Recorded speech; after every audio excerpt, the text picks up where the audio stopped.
WIFTBPM.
WIFTBPM. What's up, good people? If you didn't tune in to the last I Said What I Said, here's what you missed. Special thanks to Love McPherson. And when you talk about object sex, you in objectifying that woman, you glorify pieces of her. And let me tell you something. If you think that doesn't matter, it does. And I'm going to tell you why it matters. I looked at a video and I was looking at these young boys, these teenagers, and they were like, do you like black women or white women? I like white women. I like white women. And first I felt some kind of way. Then you know what happened to me? I started listening to them and they said, why did you like the white women? Because they'll do anything for you. Yeah, the white hoes. Bitch, you is a hoe. Bitch, you is a hoe. And I thought pornography has elevated what the white woman will do for you, the objectifying of her. And this is why we don't realize, even in our spaces, the black man is shut down because he doesn't know the power of his seed like the white man knows the power of his seed. Oh, look, just like milk. He doesn't realize that you sit up there coming into my neighborhood, objectifying my white women because you say they do it better than your women is a problem. They don't do it to them, but they won't bring that out, and they will not allow you to do that to their women. I said what I said. Herb 2, every Monday, Wednesday, and Friday, right here on What's in It for the Black People Media.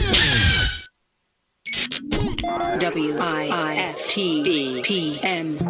Live from What's in It for the Black Media Studio, you're listening to The Bigs with Eugene McIntosh and Terrence Tomlin. Let's begin now. They calling us the bigs, it's the bigs, but not because our size. It's the bigs, they calling us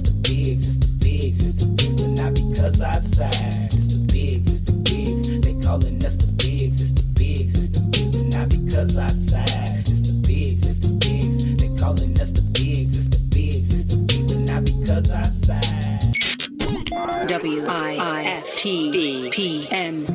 Live from What's in It for the Black Media Studio, you're listening to The Bigs with Eugene McIntosh and Terrence Tomlin. Let's begin now. They calling us the bigs, it's the bigs, it's the bigs, but not because our size, it's the bigs, it's the bigs. They calling us the bigs, it's the bigs, it's the bigs, but not because our size, it's the bigs, it's the bigs. They calling us the bigs, it's the bigs, it's the bigs, but not because our size, it's the bigs, it's the bigs. They calling us the bigs, it's the bigs, it's the bigs, but not because our size. Shop at Black-owned and operated Solo Beauty, where you are appreciated and respected. Located at 8158 South Cottage Grove, Solo Beauty can supply all of your black hair care needs. Solo Beauty is open from 11 a.m. to 8 p.m. Tuesday through Saturday, or you can find them online at solobeauty.com. WIFTBPN. Live from What's in It for the Black Media Studio, you're listening to The Bigs with Eugene McIntosh and Terrence Tomlin. Let's begin now. They calling us the bigs, it's the bigs, it's the bigs, but not because our size, it's the bigs, it's the bigs. They calling us the bigs, it's the bigs, it's the bigs, but not because our size. You're back on the soil. Happy Tuesday to everybody out there. It's a playoff baseball Tuesday in Chicago, man.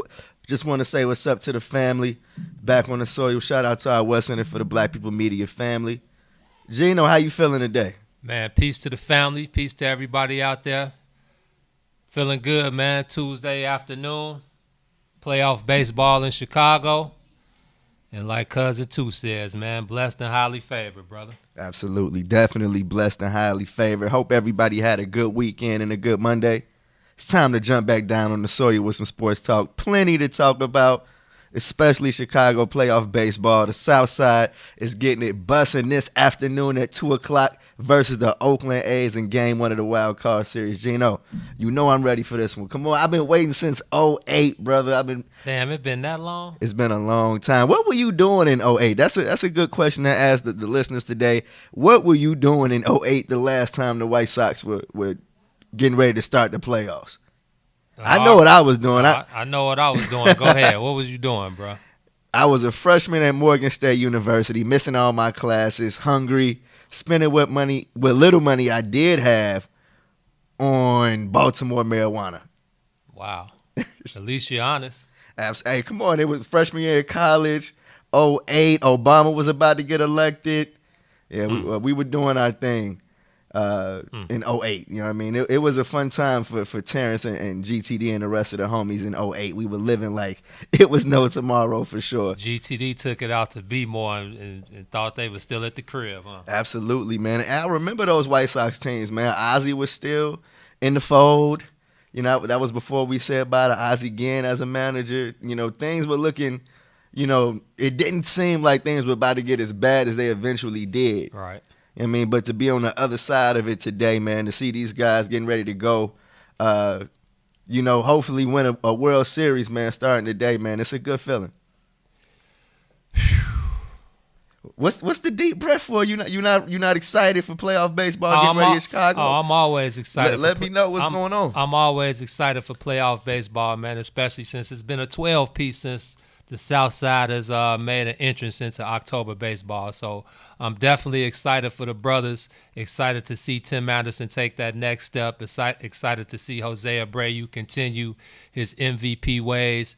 And I'm looking Absolutely. for Lucas Giolito to get them guys started off on the right path, man. Absolutely. They got a left-hander on the mound for Oakland today. Jesus Luzardo.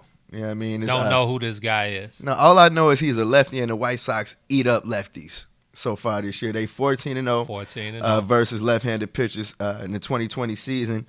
Hopefully they make it 15-0. What's the rationale behind that, though, as far as, you know, being Oakland? You know, how do you just throw a left-hander out there game one knowing that these guys eat up left-handers? Man, you can't even dwell on that. You can't delve too deep and, you know, too far into the logistics of that. You got to go with your best pitcher. Obviously, he's got to be their best pitcher most game one starters of the division. See, now you dig into those comments underneath the Oakland A's tweet that announced the game one and game two picture. The fans are kind of upset about that. That's why they're fans, though. They don't know more than the manager. I trust the manager to make the right decision for his ball club, man.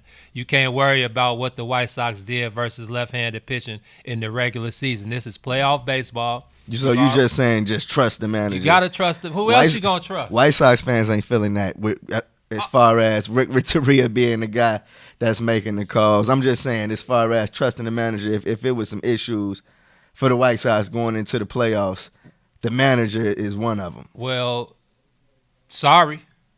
Because Ricky is the manager. Ricky is the guy who led these guys to the number one record in baseball before maybe a week and a half ago. That's very generous, man.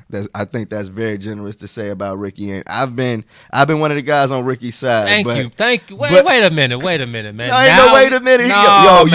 You know he's been exposed over the last 2 weeks, man. Has he been exposed? Okay, Absolutely. Since that's your beat, I want you to break it down to me how Ricky's been I'm exposed. surprised that you're pushing back on this because you've seen those games. No, I haven't. The only games that I really saw, I watched a couple Cleveland games, the two that they lost at the buzzer, and I saw the series against the Cubs. Okay, so I'll break it down to you. I'm listening. Carlos Rodon hasn't pitched in I don't know how long. Why not?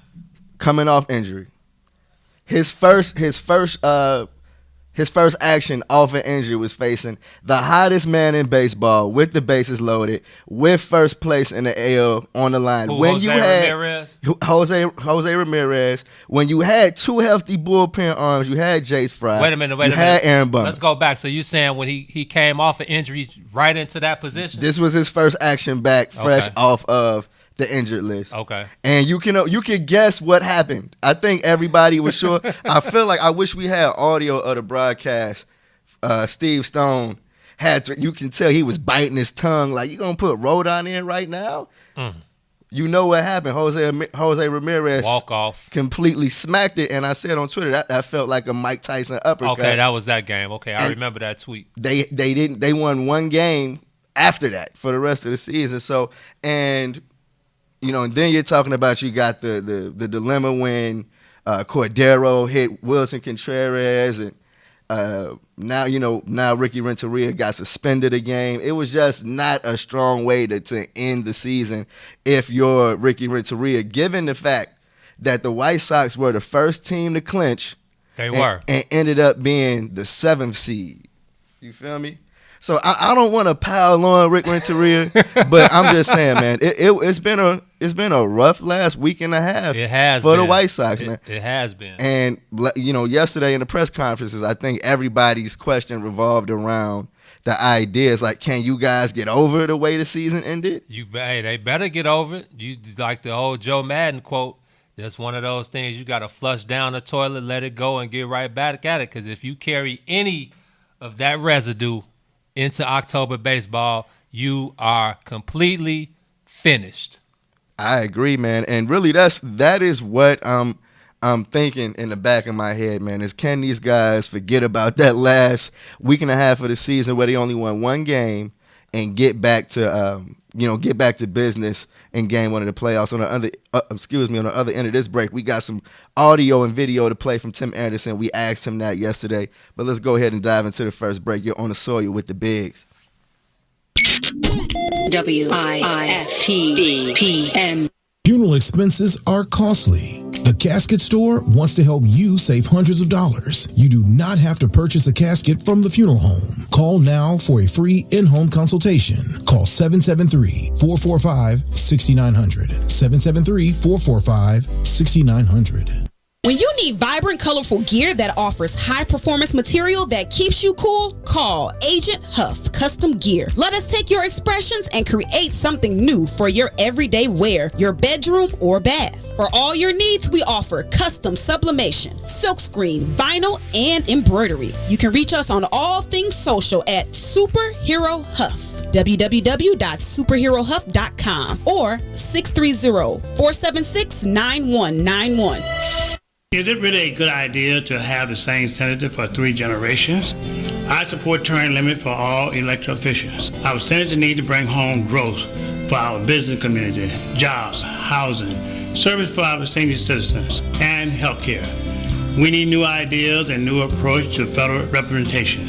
I'm Dr. Willie Wilson. Vote for me and send me to Washington, D.C. God bless. Paid for by Willie Wilson for Senate 2020. Introducing your trusted source for high-quality black emojis, better known as Blackmoji. We believe black is beautiful, and that beauty should be reflected in the digital market. Now there is an app that does just that, starting with Black Greek letter organizations. Blackmoji D9 offers more than an emoji app. It is a cultural experience of black excellence. Download the app in the Apple or Google Play Store to access a specially curated catalog of emojis representing the Divine Nine. Use the emojis to celebrate Black Greek events, acknowledge current events, support social causes, and learn about esteemed Black Greek members who blaze the trail of Black history. A portion of every subscription goes toward a scholarship fund specifically for members of Black Greek letter organizations to help keep the legacy alive. Download the Blackmoji app today. You're listening to The Bigs with Eugene, McIntosh, and Terrence Tomlin. He's bare-chested, banging. Right here on What's in It for the Black People Meet. This is a traffic jam. Traffic jam.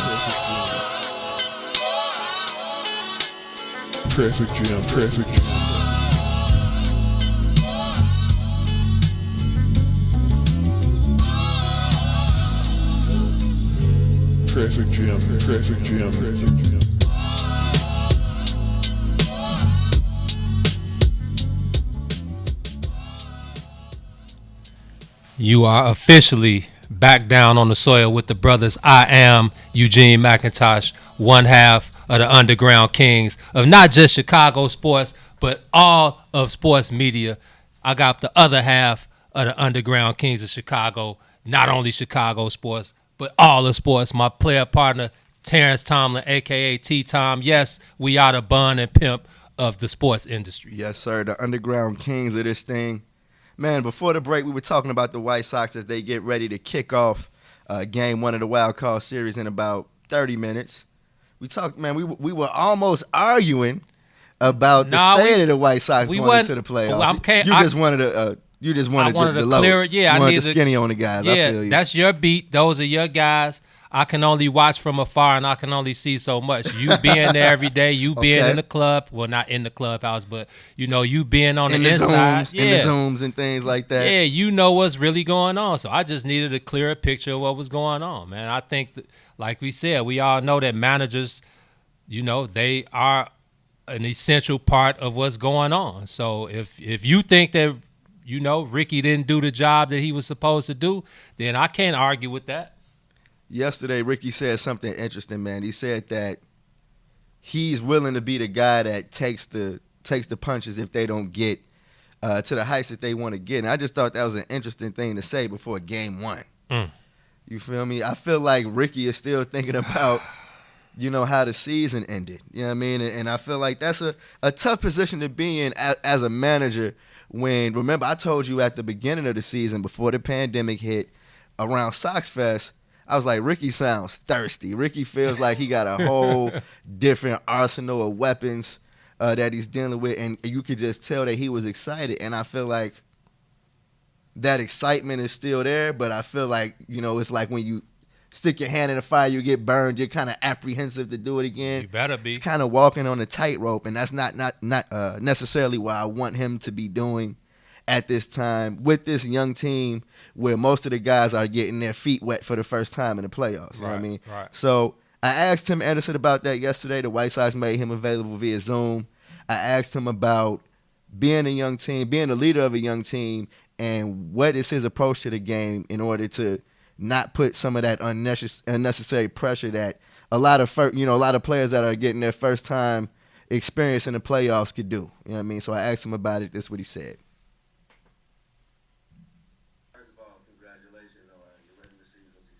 One of the leaders of a young team, a lot of the guys are embarking on this journey. For the first time. So I'm wondering, from your perspective, how do you avoid putting unnecessary Just dumb it down. You know, it's the same game we've been playing, you know, all season. We're just in a different ballpark and facing a different team. But, you know, trying not to overthink it. Just go out and, you know, have fun. I think each and every one of those guys in the lineup or, you know, in their locker room have been in situations like this, whether it was Little League or at this time, you know, high school or whatever. So, you know, it's the same feeling. But it's going to be a lot more energy. It's on a different level. So, you know, I think the excitement's going to be there, the energy's going to be there, and I think you're going to see a different ball club. And basically what he said at the end right there, man, you feel like the excitement is there. You feel like the guys are ready, and he feels like we're going to see a different ball club. I thought that was essential to hear. You feel me? I feel like when you look at how these guys ended the season, and we talked about it last week, I'm not sure if the excitement, and you had a great point on this fact, I feel like, that I didn't see the excitement to win the division. Man. You feel me? And I really would have loved to see those guys attack the rest of the season like, nah, we want that division crown going into the playoffs. Well, like you said, I think with them being the first team to clinch and also being such a young ball club, I'm not sure they knew how to finish. Good and point. That could be an excuse. I'm not trying to make any excuses for grown men who are playing this game at the highest level, but I do think that plays into it. I think you have to know how to finish the job, because when we talked during this last 3-game series against the Cubs, I couldn't believe how horrid the defense was, and that's where it starts. I mean, offense horrid. Okay. I wish I had time to think of an even worse word, because defense, it was definitely discombobulated in that Cubs series. I couldn't believe it. Yeah, I don't know how many times somebody overthrew first base, how many errors, how many drop balls. It was definitely like, okay, what's going on here? You know what I mean? But here's what I want to know from you. Do you think it's possible for a team to just completely shut it off and go back to being explosive like this come playoff time? Or do you want your team to kind of get that running start? You know? You definitely want your team to kind of have that running start. And it's hard to just turn it on. Even if you've been there before, you know, I like to talk about teams with experience and knowing what it takes. But even those guys, they know what it takes. They've been there before, but it's still hard to, if you're not playing clean baseball, it's very hard to kind of push that aside, wipe your slate clean, and then come back on top of things. So I do think that could be something that affects the ball club coming into today's game. But I also think with them being such a young ball club, they could just forget about it and like we talked, like you asked Tim, just not putting any extra pressure on themselves. I mean, it is still a baseball game, but in October baseball, man, every pitch matters, everything matters, and the team that plays the cleanest brand of baseball is usually gonna come out on top. And this is uncharted territory, man. This is the best 2 out of 3. Absolutely. So any mistake is gonna come back to haunt you. And Thursday, that could be it. Yeah, man. So Lucas Giolito was on the mound for the Southsiders going to Game 1 versus the Oakland A's. Let's jump into a break. We'll be back here on the soil. WIFTBPM. Shop at Black-owned and operated Solo Beauty, where you are appreciated and respected. Located at 8158 South Cottage Grove, Solo Beauty can supply all of your black hair care needs. Solo Beauty is open from 11 a.m. to 8 p.m. Tuesday through Saturday, or you can find them online at solobeauty.com. Chicago famous with Mike Love and Diz. The destined legend himself, Leon Rogers. Yeah. What's going on, Playboy? Man, listen, honored to be here with radio legends, man. 2 brothers I looked up for and patterned my success. You walked away from your day job and you went straight in the Man, brother, first time somebody called me to do the gig, they was like, hey, I got my grandmama's 85-year-old birthday party. She's turning 85. She has a brain tumor. I mean, now she's not going to be able to hear because she's in a coma, but she'll be laying in the room, and we just want the good vibes. Well, what is it? $75. We need you to do an hour. I'm there. because of the passion. I wanted to do the comedy. So I quit. But when you quit that job, and the job I had was decent. My father, every young black man should have a dad or a father figure in his life. Yes. When I say he went off on me. My son works. When I told him I quit to do comedy, my mom, mamas is always like, well, that's good, baby. You spread your wings. Realizing what God wants you to do. Right. My father like, you got to be the dumbest son of a bitch in the world. I can't believe you came from my ball sack. 65,000 a year. Me and your mama combined only make 80. You dumb mother. I mean, going off. Like me and my pops actually kind of fell out. Old school black fathers, old school mindset. They came up working. They know how hard it is. Hands knuckles black. Hands look like he worked at the steel mill, like he was dipping them in the lava. So he pissed. My hands manicured. He's super cool and he know kung fu. I'm clean. I work on computers. Drives a $5,000 car and wears a $100 suit. Right. He like, I'm out here getting lung poisoning from inhaling all these steel mill fumes and touching people's mail. I'm like, look at my hands. I can't even pick up a fork and knife. Your mama got to cut my food for me. And you want to quit to do some damn comedy. He hell. Chicago Famous, 3 to 6, Monday through Friday, right here on What's in It for the Black People Media. You're listening to The Bigs with Eugene McIntosh and Terrence Tomlin. He's bare-chested, baby.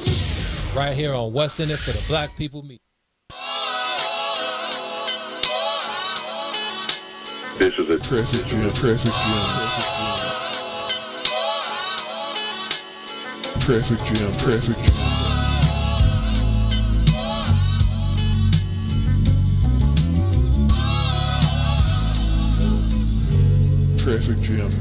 Jam. Welcome back on the Soil family. We're talking about the White Sox playoff run kicking off this afternoon at 2 o'clock. Southside stand up. Come on, guys. We need this Red Line World Series, man. Herb Howard just the one half of I said what I said. You still believing? You still believing? Oh, I'm totally believing, man. We gotta get the job done, man. But it all starts today on the not on the South Side, but for the South Side to kind of lead the charge, man. Yeah, unfortunately, it's not starting on the South Side, but the guys flew out to the West Coast, Oakland, to the Bay, on a business trip, of course, man. Hopefully, they can come back with a series win in the next 3 days. But man, it's just impossible to talk about the White Sox, being in the playoffs without talking about the face of the team, man. Tim Anderson. Most exciting player in the game, if you ask me. You know what I mean? And that's before you even get to the fact that he's representing a very small, tiny group. Very tiny group. Minute, miniature, whatever other adjective we can use. Yeah, man. It's not a bunch of these guys. I'm talking about black baseball players, man. Especially star black baseball players on the level that Tim Anderson is, man. We watched this guy come up to the South Side. He was the first one through. You know what I mean? He was the first one to touch down in the bigs. On the soil. He was the first one to touch down on the soil, exactly. Got his paper, got his contract. And, once we started to learn about Tim off the diamond, I feel like that's when we started to embrace him as our own, man. With those southern roots, those street roots. You know what I mean? Everybody knows that he went through that crazy ordeal where he lost one of his best friends to gun violence. Yeah. Wow. Being here playing. To turn that into one of the best offensive seasons that we saw from a shortstop last season, winning the AL batting title, to come back this season and battle for it. Basically all the way through the 60-game season, the man was hitting close to 370, 380. Crazy. For most of the season. And now we're talking about him being the face of a playoff team on a national stage. When you look at the way this series is being promoted, you see Tim Anderson plastered everywhere. And that is, from a personal perspective, man, it's so fucking inspiring. You feel me? I feel like as a black baseball fan in Chicago, somebody that has grew up watching this team, I can't think of a player like Tim Anderson, that we've seen to come and just embrace the real South Side. You feel me? Like we see him doing, the things in the community. Most of the times that I've been able to talk to him and forward, our personal relationship, it's been at community events. Shit, right, you know what I mean? You always see him with his daughters. On the soil. On the soil, man. He's authentic. to a T, man. So I had to make sure that I asked him about that in yesterday's press conference, man. And I said it just like how I broke it down to y'all. This man has gone from being a prized prospect in the organization to winning the AL batting title to now being the face of a playoff team on the national stage. I just asked him about what his feelings were from his perspective on his early success in his career.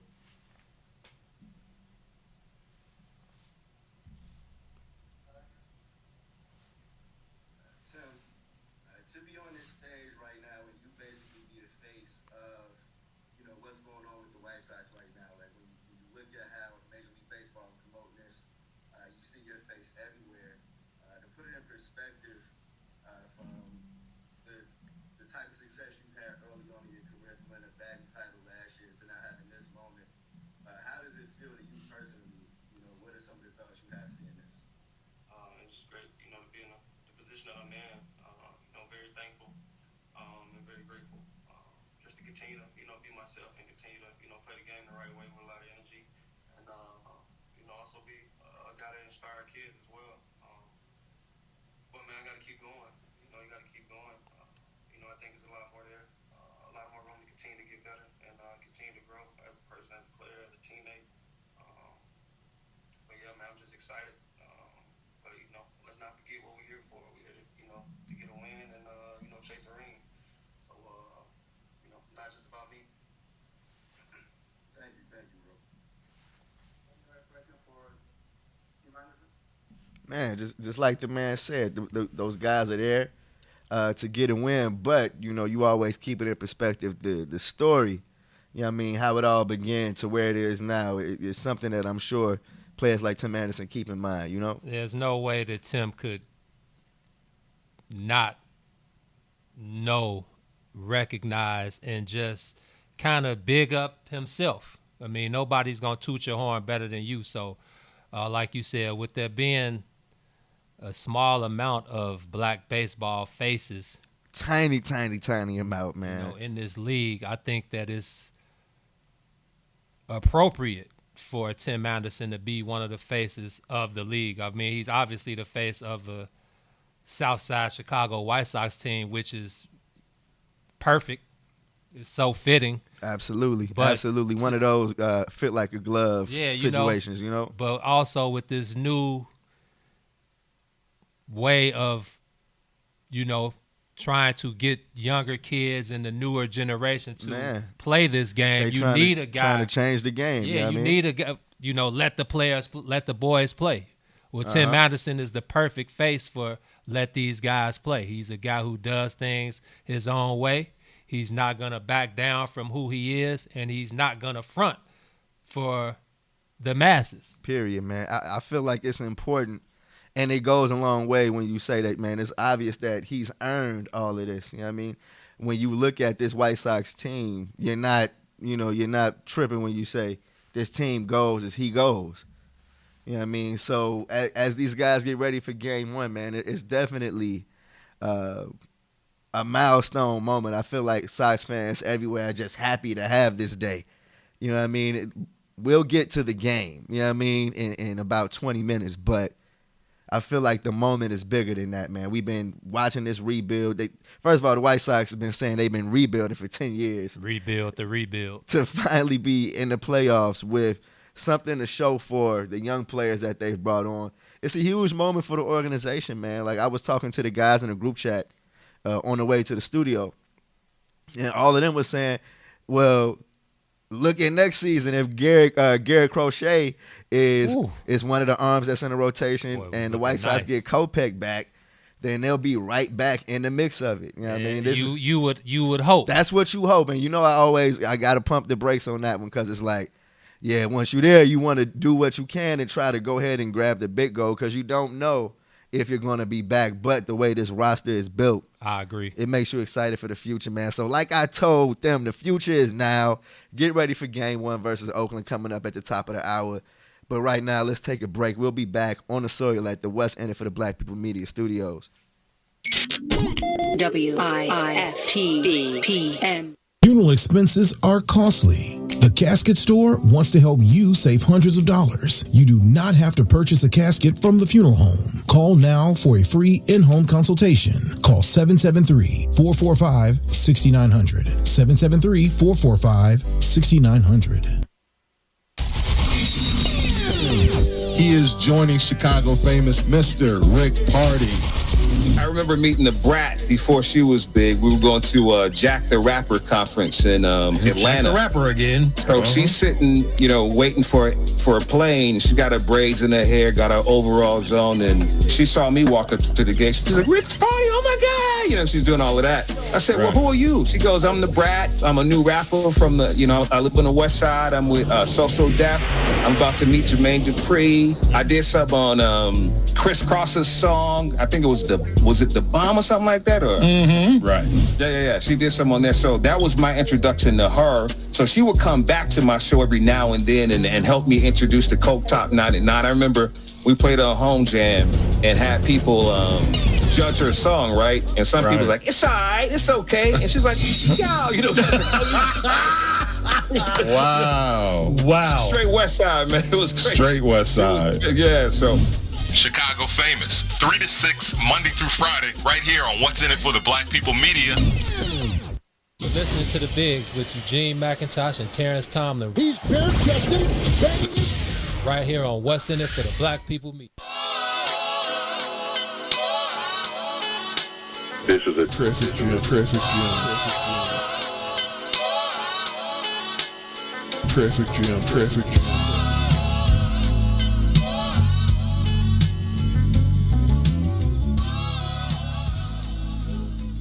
Right back at it. You're on the soil with the Bigs. Coming to you live for the What's in It for the Black People Network Studios, man. Shout out to the family. Shout out to Chicago famous Mike Love and the Diz. They've been holding it down with some hilarious guests over the last couple of days, bro. Man, you got to tune in to Mike Love and the Diz, Chicago famous, every Monday through Friday, 3 to 6, right after On the Soil with the Bigs, man. They definitely been holding it down. Everybody's been holding it down, man. The Maze Jackson Show is always going up early in the morning. The Book of Dawn, Milwaukee's World, Mike Brown, Triggered, I Said What I Said, of course, On the Soil. Man, we got a nice little lineup over here, man. I hope people still ain't out there sleeping, bro. No, definitely. If they sleep, they going to let them sleep. We going to still put this work in for all the listeners, man. Thank you, everybody that's tuned in. I see some of our regulars. Shout out to Mom Shelly McIntosh tuned in. Mom Dukes as in the always. building. Hey, man, but you know what time it is, man. You know we got rules and regulations when you rocking On the Soil. Run it down for the people. We need you guys to smash that like button. We need y'all to smash that share button and continue to comment, man. We enjoy the conversation. We appreciate all the comments. We look through them during the commercial break, and we love to read through most of the comments during our 2 hours. So we appreciate the family out there, man, more than you guys know.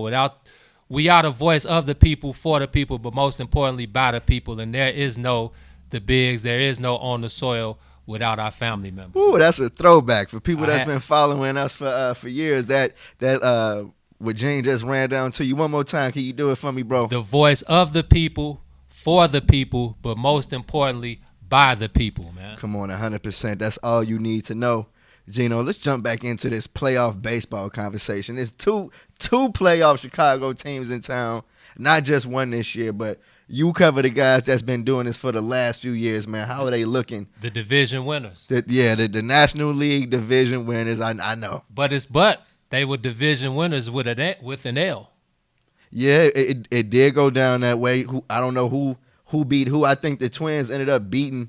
No, the Sox beat the Cubs, and they won the division that night. Yeah, but it was who took an L, because I feel like they clinched in the middle of that Sox game, didn't they? Oh, they clinched because the Minnesota Twins. Yeah. The Twins beat up on somebody from the NL Central, man, and the Cubs ended up taking it. But, man, when you start as hot as they did, and honestly, they, maybe they took their foot off the pedal just a little bit, but I feel like they did enough to earn the crown, They did, man. Again, the hot start allowed them some leeway. The game, like we talked earlier, man, the game is tough enough as it is. And, most of these guys, the core of the roster, They've been there. They've been to 3 NLCSs.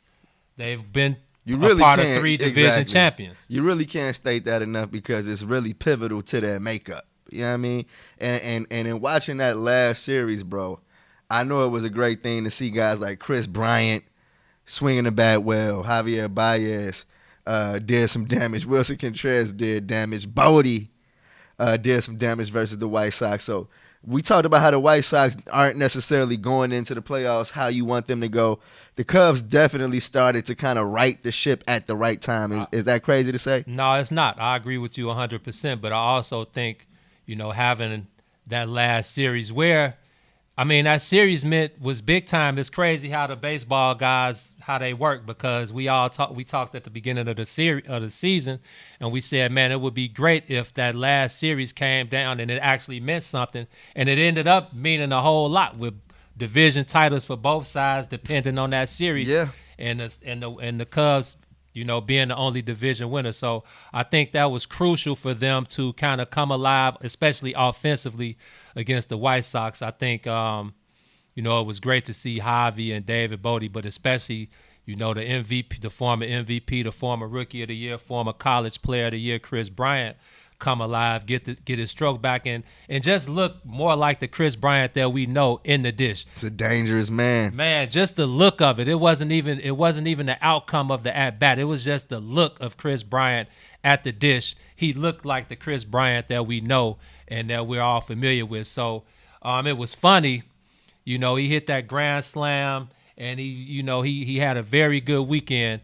And so how big of a beast social media is, and I'm sure these guys, even Chris Bryant, he deactivated his Twitter account, I think a year or two ago. Okay. Just because you don't need block out the outside noise. Yeah, because these guys, little do fans know, they see and read and hear everything. Come on, just like y'all get up and can't put your phone down, you're on your phone immediately. These guys are doing the same. So it was funny, man. We asked Chris Bryant post-game of the game when he hit the grand slam about his haters, and, if he pays attention, if the grand slam was like proof to his haters that, he was back in there, he really doesn't have anything to prove. And, man, this is what he had to say to his critics.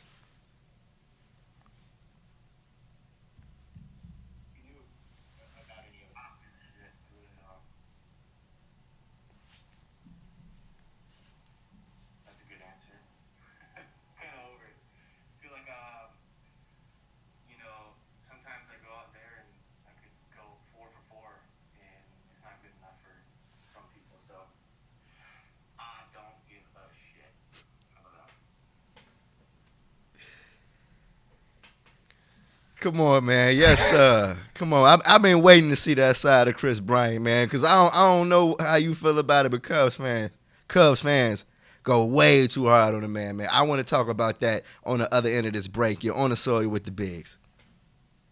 WIFTBPM. Introducing your trusted source for high-quality black emojis, better known as Blackmoji. We believe black is beautiful, and that beauty should be reflected in the digital market. Now there is an app that does just that, starting with Black Greek letter organizations. Blackmoji D9 offers more than an emoji app. It is a cultural experience of black excellence. Download the app in the Apple or Google Play Store to access a specially curated catalog of emojis representing the Divine Nine. Use the emojis to celebrate Black Greek events, acknowledge current events, support social causes, and learn about esteemed Black Greek members who blaze the trail of Black history. A portion of every subscription goes toward a scholarship fund specifically for members of Black Greek letter organizations to help keep the legacy alive. Download the Blackmoji app today. You're listening to The Bigs with Eugene, McIntosh, and Terrence Tomlin. He's bare-chested, banging. Right here on What's in It for the Black People Meet. This is a traffic jam. Traffic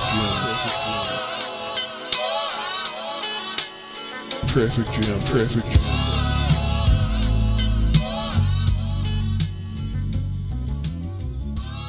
What's going on, family? Welcome back on the soil. You're chilling with the bigs.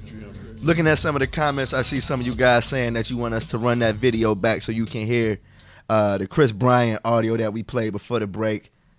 We're going to go ahead and do that, but it was Chris Bryant. He's tired of y'all shit, man. He's tired of the haters. It's like, how many of y'all won MVP?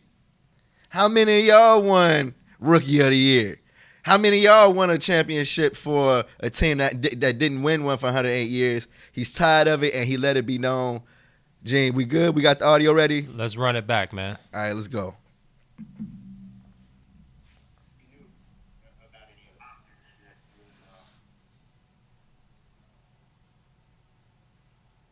That's a good answer. Kind of over it. I feel like, sometimes I go out there and I could go 4 for 4, and it's not good enough for some people. So I don't give a shit. How about that?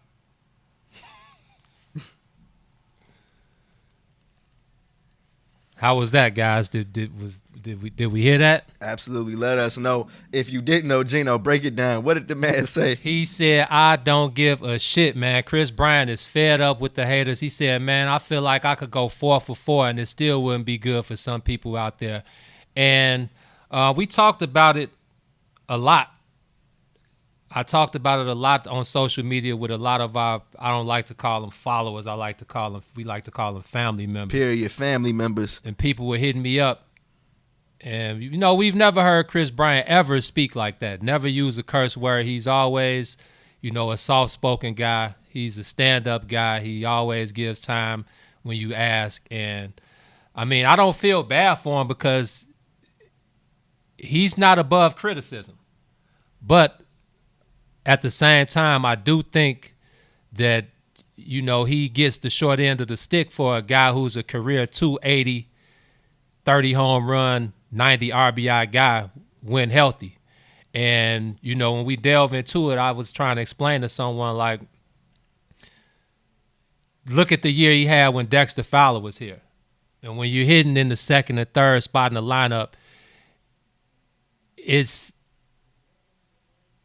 a must that you have a dope leadoff hitter. Facts. And since 2016, I think that's been the biggest mishap for the Cubs offensively, is not having that designated leadoff hitter that you can count on and depend on to lead off the game the way a game needs to be led off. And that filters down through the rest of the lineup, and that leaves less room for Chris Bryant to gain RBIs, to put up stats in the RBI. And when he hits 30 home runs and it only leads to 77 RBIs, that's because there's no one on base for him to drive in. So I think that he's gotten the short end of the stick, but I also think that Chris Bryant is a hell of a player, and the Cubs would be foolish to not bring him back after next year. I feel like Chris Bryant, bro, is one of those guys that has definitely taken it, from both ends, bro. I feel like he's taking the criticism. I feel like he's taking the criticism head on. Like you said, he's always one of the guys that's going to meet with the media. He's not going to give you the runaround. He's going to answer the tough questions. He's going to do all of that. And I feel like I've never understood why Cubs fans were always putting his name in trade rumors. Oh, we got to get rid of Chris Bryant. Let's keep Javi and get rid of Chris Bryant. We can bring in somebody else to play third. They tried to tell us that David Bodie was a Chris Bryant level player. You know what I mean? Which I feel like that's a clear sign of disrespect. And just don't be that kind of fan. You feel me? I feel like as a Southsider, I would love Chris Bryant on the South Side. I saw so many Sox fans were hitting me up saying, man, y'all, come on, we'd love to have him on the South Side. Chris Bryant, we would never talk to you like that. You feel me? I don't know what's going on the North Side. You guys got business to take care of this week, but I'm just saying, we treat our stars differently on the South Side. And I think that's all about expectation, because like we said, with these guys making the playoffs the last 5 or 6 years, Chris Bryant being Rookie of the Year, MVP. I think the expectation is extremely high for him. It is. But when it is. Injury ain't no joke, man. And honestly, he hasn't stayed healthy over the last few years. And then when he caught that beanball to the face in Colorado, he has not been the same. I mean, it's evident. If you watch Chris Bryant, if you study this game and know this game, the ins and outs, you can see just by his stance at the dish. His batting stance is totally different. His average against right-handed and left-handed hitters has extremely dipped since that incident. And, man, it's tough. If you get hit in the head by a 90-plus mile-an-hour fastball, I'm pretty sure you might not be the same either. But, again, I'm not making any excuses because I know for sure that Chris Bryant is one of the best players in the league still, and we're going to need him to be that MVP caliber guy in this October baseball for the Cubs to reach the ultimate goal, man. Like you said, man, I feel like October baseball is what this team is built for, man. And as they get ready for the Miami Marlins, man, how are you feeling in that series? Do you feel like this is going to be a cakewalk for the Cubs? No way. They got their work cut out for them. Got their work cut out for them, man. I think that we talked about this too. The best thing about this is most of these guys, they're going to see teams that they didn't see this season. So you don't have any background. You don't have a scouting report. You don't have any of that stuff. You really just have to rely on what you do best. You have to rely on the guys who got you here. And with David Ross naming Kyle Hendricks the starting pitcher today, he actually said there's no disrespect to Yu Darvish because obviously the Cy Young, NL Cy Young should be Yu Darvish. But, he said, he didn't want to give Kyle any extra rest because if he pitched him on day 2, that would be a day after his scheduled throw date. So he didn't want to kind of throw him off of his regular schedule. But he said he felt like he had 2 aces, and that's a key to have Darvish and Hendricks, to be able to go back-to-back in a 2-game win series. So I think that bodes well for them. Period. But like you said, that's they do nasty. They do have their hands full. The Miami Marlins ain't no joke. Yeah. They were one of the 2 teams that started the season off slow because of the COVID situation, but they bounced back very well. It's crazy that we're talking about them being in the playoffs when a lot of people was like, let's just cut them out. No way. Of the MLB season. Derek Jeter said, no way, we got something for y'all. And I'm pretty sure these are 2 teams on the opposite ends of the spectrum. You could probably name the starting lineup for the Chicago Cubs 1 through 9. You probably can't name one player in the Miami Marlins starting lineup. I can name some players they traded away. That's a good one. I'm drawing blanks, bro. I can't name not one. I know Brandon Kinsler, former Cubs reliever Brandon Kinsler. Starlin Castro, is he over there? I don't think Starlin Castro is in Miami. I swung for it. So that's my point exactly. And you follow the game like the best of them. So just saying that, a lot of teams were not familiar with the Marlins. Yeah. There's no scouting report to be able to go back to. So, man, it's going to be interesting. I watched, I was doing the knowledge earlier, and I saw a lot of predictions. I saw a lot of MLB writers from The Athletic, MLB.com, and a couple other sites. And nobody had the Sox and the Cubs going past the next round. If they did have them winning this first round, every last one of those writers had the Cubs and Sox exiting left in the division series. No, I'm not feeling that one. I feel like both these teams are dangerous, man. Anytime you can send out guys like Kyle Hendricks and Yu Darvish, I feel like those are 2 wins. You know what I mean? Those are 2 wins you could put on your belt. But we'll see, man. I feel like both teams definitely have their flaws, but I don't see a team that's head and shoulders the best team in the league right now. I feel like these playoffs are going to be exciting. We got more teams involved in it because of COVID. So I think that's great too, man. Let's pay a couple bills. I want to come back. I got some Theo Epstein audio video that we want to play before we get into the main topic that we kind of pushed back. We've been waiting on it because of playoff baseball. But yeah, we got something for y'all. So we're going to pay a couple bills and we'll be back. You on the soil rocking with the Bigs. WIFTBPM. Shop at Black-owned and operated Solo Beauty, where you are appreciated and respected. Located at 8158 South Cottage Grove, Solo Beauty can supply all of your black hair care needs.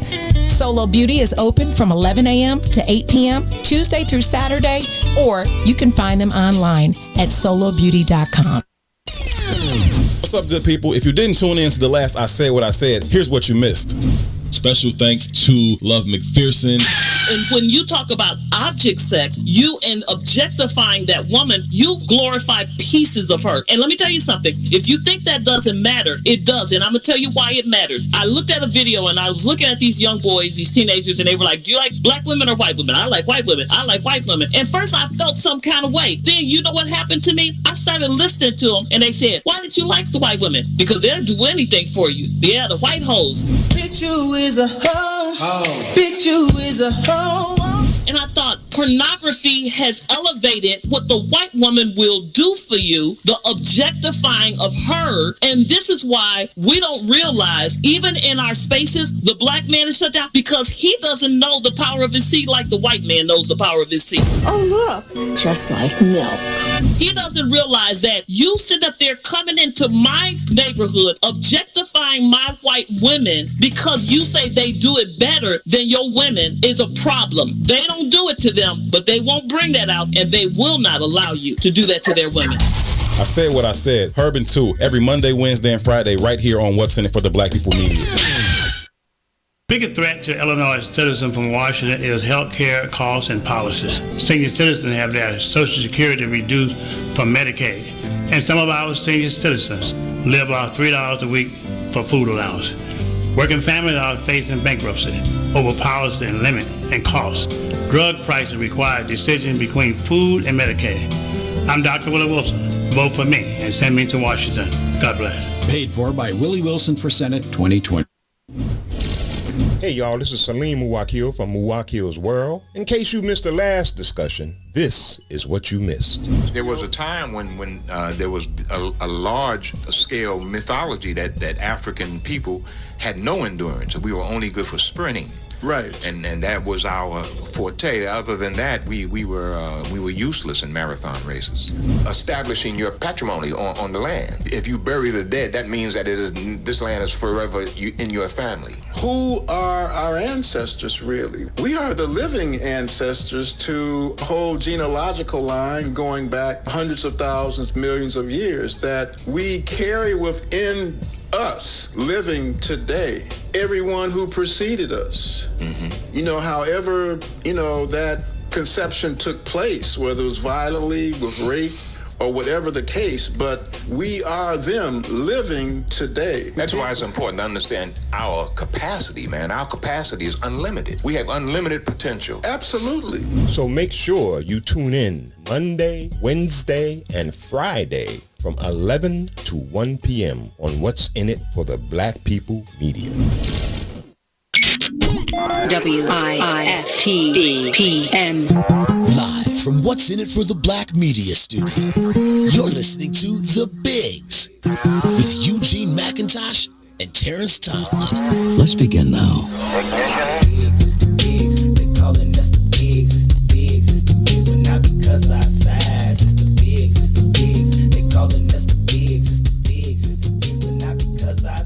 Salute to all our family members tuned in on Facebook on the Mace Jackson page. Thank y'all for tuning in on the Sawyer. We're back. You're rocking with the Bigs. Who are you? I'm your man T-Time. Y'all know one half of the illest sports media outlet in the country. Come on, man. The underground kings of Chicago sports, the UGK of this thing. Come on. And I am Eugene McIntosh, the other half. Are you the bun or are you the pimp or vice versa? It doesn't matter. I feel like some days you could be pimp, next day I could be pimp, then you bun. Sometimes I like to sit back and watch you go off and do your thing like bun. You like and you pimp doing your thing. Okay. You feel me? I feel like you come with the wordplay. You got the respect. You know what I mean? So yeah, you may be pimp. You feel me? Take that monkey shit off. Y'all embarrassing us. Come on now, you embarrassed. Come on, the game been good to me. Don't let us start running down some pimp for you. Come on, man. But yeah, we appreciate everybody tuned in, rocking on the Sawyer with the Big. Shout out to the What's in It for the Black People Media family. Maze Jackson in the building. We got our new homie behind the boards holding us down. We didn't get a chance to meet, But we got to give him a shout out, man. He's been holding us down. We looking forward to building and working with him in the future. An automatic family member, and for sure. Esco back there holding it down as well. The We can't producer. leave her out. Absolutely. But man, before we get into what the people, especially Herb Howard, I know what he wants to get into. But okay. I got some Theo Epstein audio for the people and for you, and I want you to let me know what you think about it, man. This I want to give a shout out to the Cubs. You know, they've held us down. Shout out to you for, you know, putting us in position, and then I shout out myself for holding it down. I want to thank myself. You Come know, on, yeah. hey man, hey, you got to toot our own horn sometimes. But the Cubs have definitely been great to us. Shout out to Jason Carr and my boy Peter Chase, Alex Wilcox, everybody that's you know, put the Bigs in the best position to succeed. But I got to give them a shout out, man, because they are the only team in Major League Baseball that did not have a positive COVID test by any player or any coach or any part of the organization. So that goes to show you what type of organization that is, what type of commitment those guys have to each other, and what type of commitment they have to try to reach the ultimate goal. But I want to play this Theo Epstein audio. He has something interesting to say in yesterday's press conference. So check this out and let me know what you think. Sometimes you get so close to a team and the expectations get so high that you end up swimming in the natural frustrations, and every group has that. But it's important to take a step back and recognize what this group has accomplished and what they've meant to the franchise. I mean, you know, we were trying to build something that could have sustained success, and you know, define that by becoming regular participants in October, either every year or just about every year. Now this core group of players has gone out and made it to October, you know, 5 years out of 6. Three division championships, three LCSs, hopefully 4. You know, it's one World Series, hopefully 2 in a 6-year span. It's really, really impressive and should not be taken for granted. And you know, I think it starts with ownership and their commitment to winning to make this all possible. Great leadership through the years by a number of different managers played a huge role, and David Ross this year in his first year under circumstances that were really difficult and completely unforeseeable when he took the job, doing a heck of a job, and his coaching staff. And you know, and these players take a lot of pride in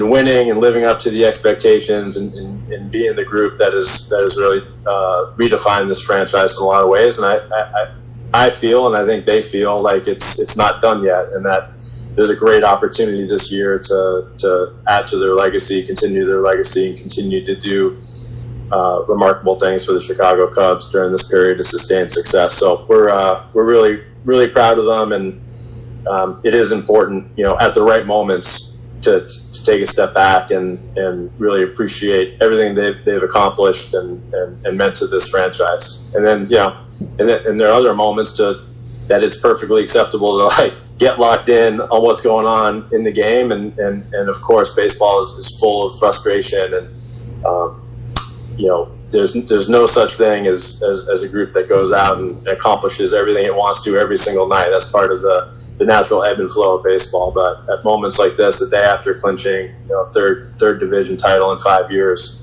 taking a step back and appreciating everything that they've accomplished is really appropriate. You know what, man? I feel like, first of all, that was on point, as Theo Epstein usually is, but I feel like he had a rough year last year. You know what I mean? I feel like he found himself in front of the microphone too much, and then he tripped over his words a lot of the times. But I feel like it was a season where they were getting ready to let go of a manager that meant a lot to the organization, and that's tough, you know, no matter how you slice it.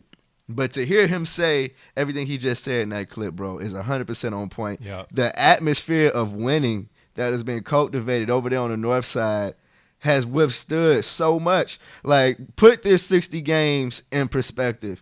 They're division champions the first season with a new manager. Their best players playing ass. You can't even say they were playing bad. They were playing worse than bad. You know what I mean? Terrible. You know what I mean? Still, they had players like Ian Happ step up. Jason Hayward, his best season as a Cub so far. And they still are in the playoffs as dangerous as ever. You feel me? So that goes to speak to what they've built over the last few years. Maybe it's been a little bit of a drag because the expectations have been the same every year. There you go. You know what I mean? I think that's the main part of it, man. And it's, well, going back to what you started off with, Theo is long-winded, but I definitely appreciate Theo for not just giving us a bunch of fluff. Theo is always going to give you his best thoughts. And even if he's a little long-winded sometimes, Theo means everything that he says. So, but I do want to, he did say, over that time period, the last 5 and 6 years, there have been great managers. And I just want to remind him that it was only one manager. And that was Joe Madden. So. Absolutely. It's definitely only one. Hey, but I gotta shout out to the comments real quick. Shout out to Dexter letting us know Tim Anderson just picked up his first playoff hit. Getting the party started. The game is busting. Game 1 of a 3-game set with the A's in the first round is underway on ESPN. And Tim Anderson is on base. Come on, White Sox. Kick it off for Chicago, man, so we can follow it up tomorrow and keep this train going, man. You know what I'm just realizing? I just tried to turn on my iPad for the game with the My Teams app, and it's not even on NBC Sports Chicago anymore. It's the playoffs. Oh, no. All nationally televised games. I can't even get it on my local app no more. The guys are big time right now. We on the national stage. Let's go. That's why Rob Manfred wanted a 60-game season, man. Let's get to the playoffs where we can get this TV money and make this real bread. So I'm excited, man. Let's go, White Sox. That's the first time I said that all year. Real talk, it sounds good, man. We may have to see that, hear that from you again. But, man, I honestly feel like, and I've seen some people in the comments say that they don't want a Chicago World Series. I don't know why you wouldn't want it. Probably because they won't be able to attend the games. And I saw Herb, shout out to Herb Howard. Herb said, if there is a Red Line World Series, we need to link up every game. Man, Herb, the brother's going to be in Texas if it's a Red Line World Series.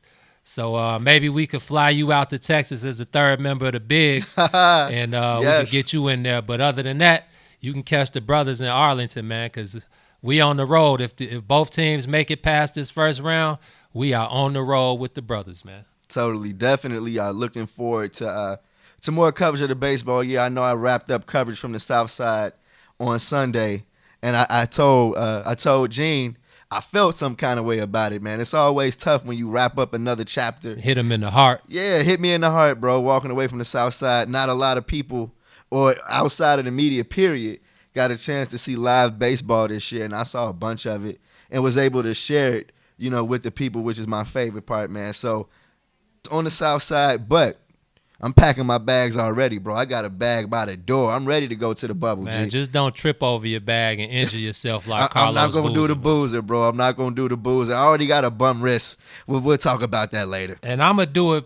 I'm going to continue to hold it down since there is going to be playoff baseball on the north side starting tomorrow afternoon. So, man, like you said, T, it's always, sometimes you got to, even like Theo, the 3 NLCS appearances, the 3 division titles, the World Series. Sometimes when you're in the midst of it, you can't really get a full glimpse of the bigger picture. And I think, with Theo saying what he just said, he kind of, gave props what props were doing. I want to do the same with us because, being in that press box with, in this pandemic and with this whole COVID situation and no fans in the stands and not being able to hit the clubhouse, not being able to be on the field and do our pre and post game like we're accustomed to.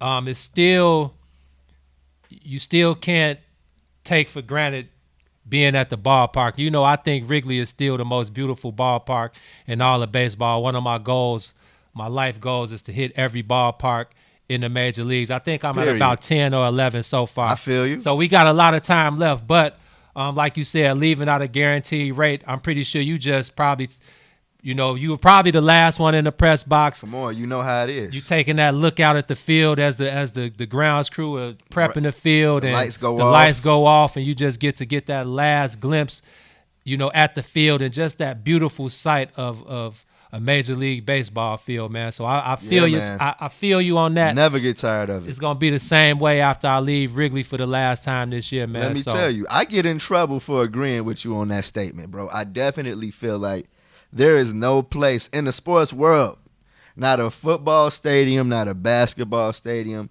no other baseball stadium that matches the atmosphere that Wrigley provides. From seeing video of Jackie Robinson being on that dirt, man, it's just a special place in sports. You feel me? And it's the only place where playoff baseball is going to be played in Chicago in 2020. I'm honored. I can't wait for your coverage of Cubs baseball at Wrigley in the playoffs. It's my favorite time of the year. And I'm a summer baby. You know what I mean? I love the summer. I grew up loving Christmas. Your birthday is in the summer. Come on. It's all about October baseball in Chicago. It does not get any better. I know y'all ready. It's time, man. White Sox, kick it off for the crib. Please. And the Cubs will be sure to follow in your footsteps. Let's bring this Red Line World Series. Until we meet head to head, yes, I'm rooting for both teams. Come on. So they got to put the swords back down. Put the sword down, Joe. It's a ring on the line. When it's official, when we're playing the World Series mano a mano, then go ahead and pick them back up because it can only be one champion. Well, we know it was on. I'm taking my shot before we get out of here. It was only one division champion in Chicago this year, and it came on the north side. So with that being said, let's pay a couple bills. When we come back,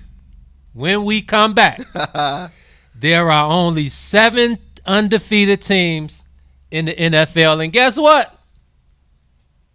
The Bears are one of them. 3-0, baby. We'll be back, man. You on the soil with the Bigs. WIFTBPM. Hey y'all, this is Salim Muwakil from Muwakil's World. In case you missed the last discussion, this is what you missed. There was a time when there was a large-scale mythology that African people had no endurance. We were only good for sprinting. Right. And that was our forte. Other than that, we were useless in marathon races. Establishing your patrimony on the land. If you bury the dead, that means that this land is forever in your family. Who are our ancestors, really? We are the living ancestors to a whole genealogical line going back hundreds of thousands, millions of years that we carry within us living today. Everyone who preceded us. Mm-hmm. However, that conception took place, whether it was violently, with rape, or whatever the case, but we are them living today. That's why it's important to understand our capacity, man. Our capacity is unlimited. We have unlimited potential. Absolutely. So make sure you tune in Monday, Wednesday, and Friday from 11 to 1 p.m. on What's in It for the Black People Media. I was going to ask you, so growing up, did you ever have an old racist family in your neighborhood? Did you have one live next to you or one down the street? Just somebody's house that you know on the block, you didn't want to go nowhere near that house. The neighbor who was directly behind us had a real problem coming outside seeing my white mother and my black father. We got us the gun line. This dude built an 8-foot fence, more like 10 foot. So they put up the Huck Finn joint. Exactly. That shit looked like a castle. My dad, he's a big guy, football player guy, my dad guy who walks over there. Old school and then black. He's like, I don't appreciate these apples in my yard. He's like, motherfucker, we don't even have an apple tree. These are your apples. Do you like apples? Your kids are throwing apples over here. Okay, there's that little space, but there's still a fence. So they're right there looking at each other. Tell them about the gun line, boss. And I said something like, yeah, Dad. And that dude said, shut up, you little monkey. Leroy stuck his hand over the fence. You're gonna die, clown! Grabbed dude by the neck. Run. And proceeded to pull him halfway over this fence. Like, Finish him. Mrs. Wheeler comes running out. Oh, Leroy, don't do that. It's not worth it. Blah, blah, blah. My dad was getting ready to kill this dude. And within 6 months, that guy moved away. Don't cross the gun line, boss. Right, the gun line, boss. Chicago Famous, 3 to 6, Monday through Friday, right here on What's in It for the Black People Media.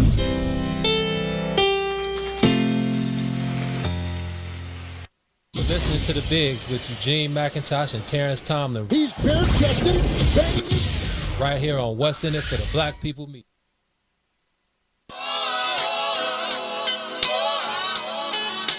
This is a traffic jam. Traffic jam. Traffic jam.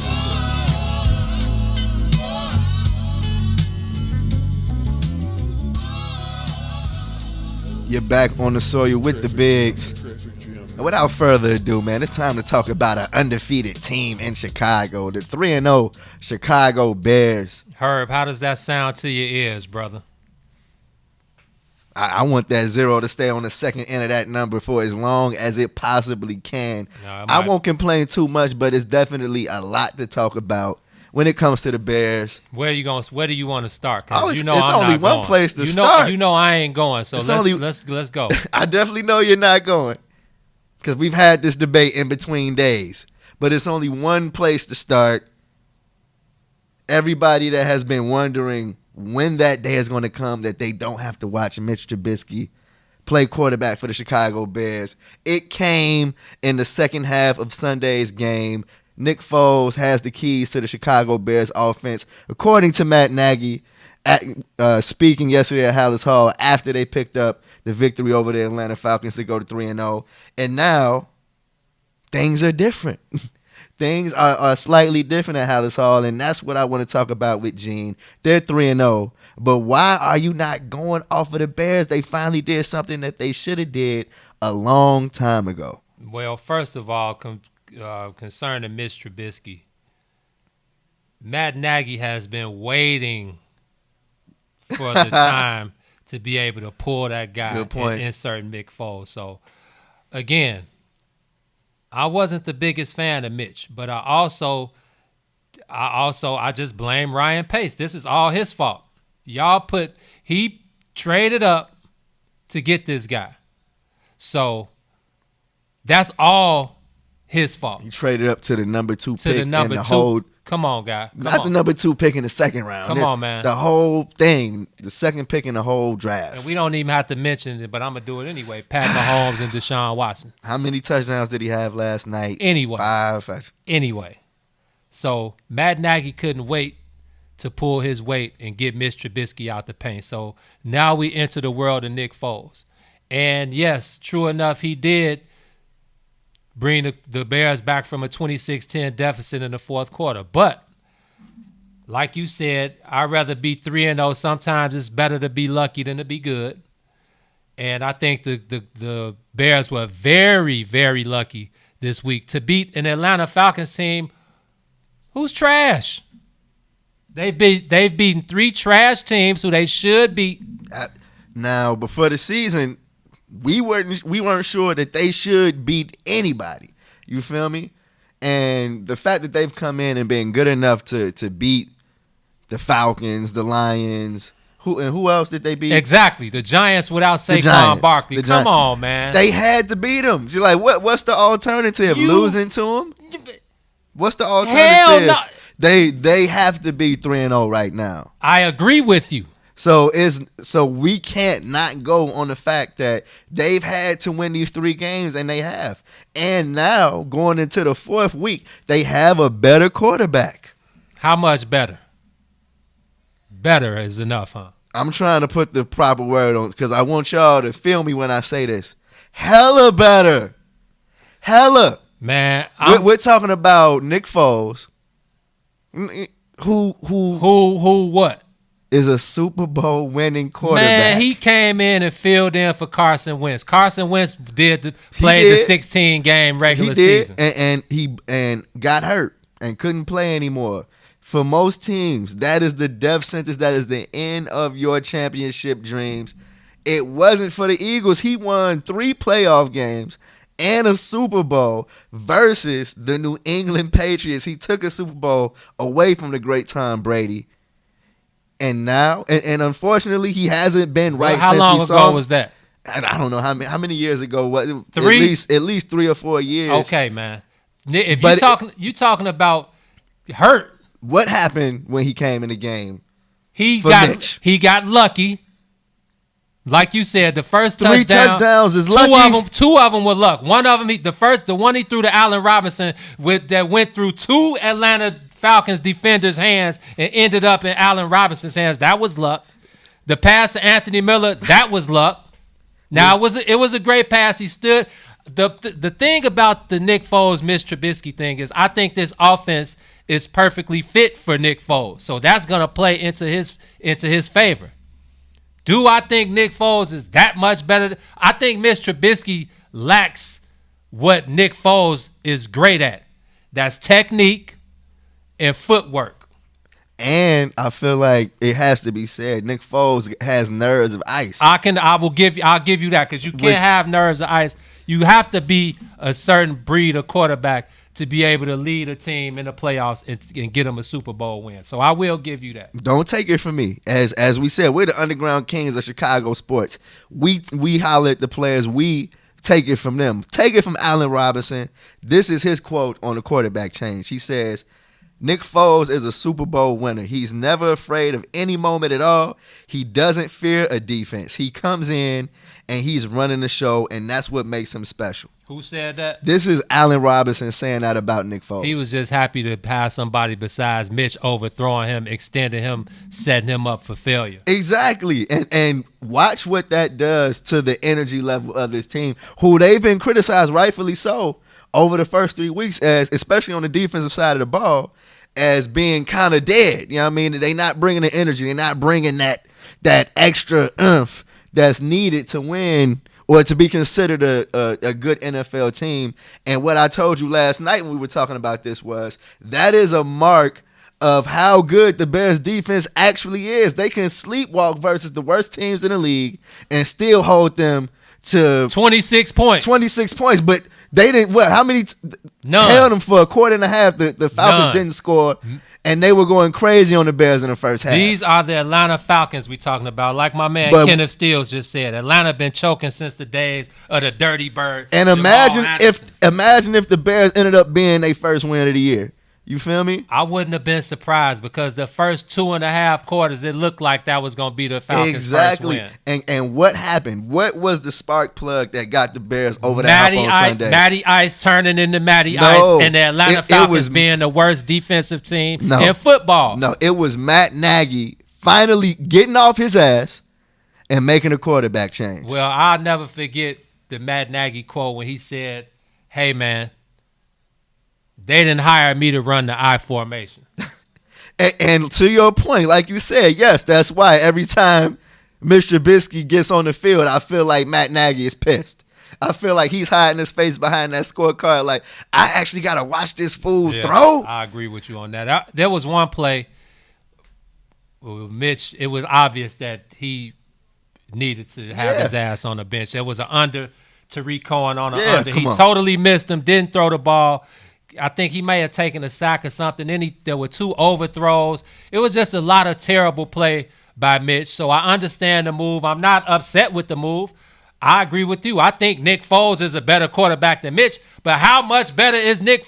Man, when the Bears beat somebody worth beating, again, 3-0, it's the NFL. It's not Major League Baseball. It's not the NBA. You take your 3-0. There are only 7 undefeated teams in the NFL. But you got to be able to get better on a weekly basis. And if they don't get better this week against the Colts, who are okay in my book, Phillip Rivers is Phillip Rivers. He can explode or he can be Huff. It depends on the Phillip Rivers we're gonna get. But if they play like they did the first 3 weeks, then this will be the Bears' first L of the season. You know what this is, man? And I feel like it's a result of a lot of the way the Bears fans act. Or the positions that they take are a result of this one fact, bro. We don't know what a good quarterback really is in Chicago. Man. We've only seen it from afar. You feel me? We've seen Brett Favre. We've seen Aaron Rodgers, Peyton Manning, Tom Brady. We don't know when we have something good. And so we're just conditioned to say, well, you know what? I'm still kind of confused, so fuck you. Okay? Until we know who you are 100%, I'm going to treat you like every other Bears quarterback that has ever been here in Chicago. And I think you're trash, fam. And that's fair. I'm not saying y'all are wrong. Are you calling Nick Foles the savior, bruh? I'm calling him the best Bears quarterback since Jim McMahon. Oh, my God. I'm putting him over Jay Cutler right now. You putting him over Rex Grossman as our quarterback? Who? Absolutely. Kyle Orton. That's him and Jay Cutler are the only people I'm actually respecting. But yes, Nick Foles, a Super Bowl winning quarterback, not on his last leg yet. Nick Foles is the best quarterback in the last 35 years. For the Bears, yes. For the Chicago Bears. Brother. Jay Cutler was talented. Brother. Jay Cutler had the swag. We laughed with Jay Cutler. We got in the playoffs a couple of times with Jay Cutler. Jay was Huff. Adam Engel home run. Adam Engel home run, 1-0. Shout out to Gino for the update. Southside is on top. Let's go. Hey, y'all can't see T got his iPad going down here. He can't, Come on, Joe. He got like his third eye is like, I can see it. His third eye is continually glancing at his iPad. It's crazy, man. Come on, I've been waiting on this. I feel like a kid again. I was in my high school graduation with a Walkman tucked in my gown listening to White Sox baseball, bro. It's real over here. I'm going to catch it no matter what. Come on, let's go, White Sox. 1-0. Don't let up. But with that said, man, I want y'all to give my man Nick Foles a chance. He is a Super Bowl winning championship. He's 1-0 as a Bears quarterback. Could have had 5 touchdowns. Gene says the 3 were lucky. 2. The Atlanta Falcons are lucky that he didn't hang 5 of them on their head in 2 quarters. Hey, man. This is without practice. This is with Matt Nagy telling him, hey, man, if you see something with the defense, run with it. Only good quarterbacks get that kind of trust. I doubt Matt Nagy has ever said that to Trubisky. Now, here's where I'll give Trubisky credit, man. He didn't cower from the situation. He knew that his back was against the wall, and he stood up, came in as the starter of this weird season, and I feel like he gave it his best foot forward. That's crazy. You could be 2-0 and got to get your ass benched. Because the Bears were when down. You say it like that, it's funny. The Bears were down 3 touchdowns in week 1, and Mitch brought them back, and they won the game. So, I mean, I do think it was time. It was just the inconsistency, man. I agree. You never knew what half he was going to play well in. You never knew if he was going to put together a full game. It was just enough of it, man. But you feel me? You know what else I think?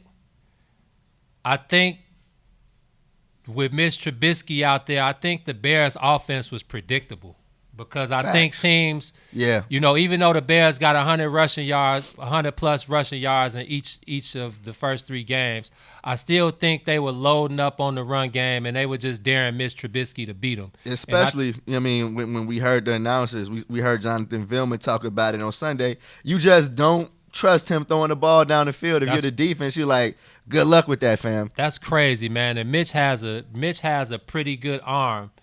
And I was really surprised at some of his overthrows and some of the misses. They were easy throws that I feel like if me and you had 2 weeks to work out at Hollis Hall, maybe we could make those throws. I'm just kidding, but that's just letting you know. It make you feel like that. Yeah, it's like I agree that it may have been time for Mitch to get his walking papers, but hey, man, I'm interested to see. I'm bear down to nothing. I'd rather be 3-0 than 0-3, rather be lucky than good. But I'm very interested to see the Bears, what they do this week coming up against the Indianapolis Colts, because they're going to have to play a much better brand of football if they're going to beat the Colts at Soldier Field this week, man. Absolutely. Do you think the expectations are a little different? Do you feel like moving forward, this is a Bears team that has to be respected right now? Because one of the things I feel like has to be said, the Bears are 3-0, but if you watch the Packers, who are also 3-0, it's a difference. It's a difference. Yeah, but that's Aaron Rodgers. He's been at the helm for however many years. It seems and like he looked 20 like he years. found the fountain of youth. Yeah, y'all want to draft head coach. Y'all want to draft a quarterback? All right, get this man McCarthy out of here since he was a non-believer. And let me show y'all that I still got good years left in me. So I do agree with you. I do think now there's expectation because, like you said, there are a lot of people banking on Nick Foles being that Super Bowl winning quarterback. But you also got to remember that injury is a part of Nick Foles' history. It is. So I see a lot of comments with people saying, I got a feeling that we're going to see Mitch again. I feel like that's the only way that you would see Mitch is if Nick Foles, ends up hurting himself, which, like you just said, bro, is totally on the table. You know what I mean? He didn't have the success at Jacksonville that he had in Philly because he was hurt. You know what I mean? And that's Jacksonville versus Philly. That Jaguars team outside. I feel like you found a way to put some doubt in my head, man. You found a way to kind of dim my light. Hey, man, I'm just trying to keep it real, man. That's real. That's real. I feel like that's a reasonable worry for the Bears quarterback. Whew. So I feel like you better make sure that Nick Foles stays healthy, because if Mr. Trubisky has to come back and lead this offense, then I feel like you're going to lose that edge from the rest of the team, because they know Mitch just like we know Mitch. Speaking of the edge, that offensive line, man, that boy Massey. Yes. And that other guy over there. Speak on it, bro. Man, they be kind of huff, man. I mean, they not getting paid top offensive lineman dollars either, so I don't know what to expect. They're going to have to keep Nick Foles on his feet, because here's where Mitch has a leg up on Nick Foles, and it's in mobility. Right. When you can kind of count on Trubisky using his legs, you know what I mean? You can't do that at all with Nick Foles. It's a sack, fam. He's going down, okay? And when and it's tough, man, to stay in that pocket. Yeah. You know, when that pocket collapsed. And then you're talking about an offense that is losing Tariq Cohen. You know what I mean? Losing a weapon. I feel like Tariq Cohen was having a strong year. They just broke him off. He was, starting to make people miss in the open field, and I would have been very excited to see what Tariq Cohen could have done for this offense with Nick Foles, but his torn ACL is going to keep us from seeing that, and now we just hope that he has a speedy recovery and that we can get some remnants of who he is now after he heals from this ACL injury. And hey, Tariq, man, much love to you, brother. Hope your ACL surgery and recovery goes well. We're definitely going to miss you. But like I said last week, bro, this is why you don't take less. Don't take less money in the hopes of signing another player, man. Get yours, man. You got to get yours, bro. Period. You definitely got to get yours. I don't understand that anyway. It's like, Tariq, they not about to take your money and give it to Allen Robinson. You probably just on the real. It's that was yours, bro. He jagged his own Schmitty. Allen Robinson still isn't signed, so. So, does Allen Robinson still go out there and give? I mean, because I feel like in football, you've got to go out there and give it your all, because if you don't, you could end up. That is like the only way to go. It's one speed. You know what I mean? And I feel like I know where you're going with that. I just don't think Allen Robinson is that type of. I agree. You know what I mean? If he's stepping out on the field, you're going to get all of Allen Robinson. I will say, I was a little surprised that the ball that got kind of taken away from him, that they ended up calling an interception instead of a touchdown. It was the second time we saw Allen Robinson lose out on a jump ball, and it's like, as my number one receiver, I need you to come down with that. But at the same time, he redeemed himself when he broke those two tackles, went to the house. Yeah. You know what I mean? That is what I feel like that's the Allen Robinson that you would be paying for. He's going to do that touchdown play more often than he gets bullied by a cornerback. You feel me? So I feel like Allen Robinson, Nick Foles, you should get ready for a high volume in that, man. This is easily the best quarterback Allen Robinson has ever played with. I don't know who he had over there at Jacksonville. It was somebody trash. I don't even think he's still in the league. Who was that in Jacksonville? Was it the first round pick? I got his name on the tip of my tongue.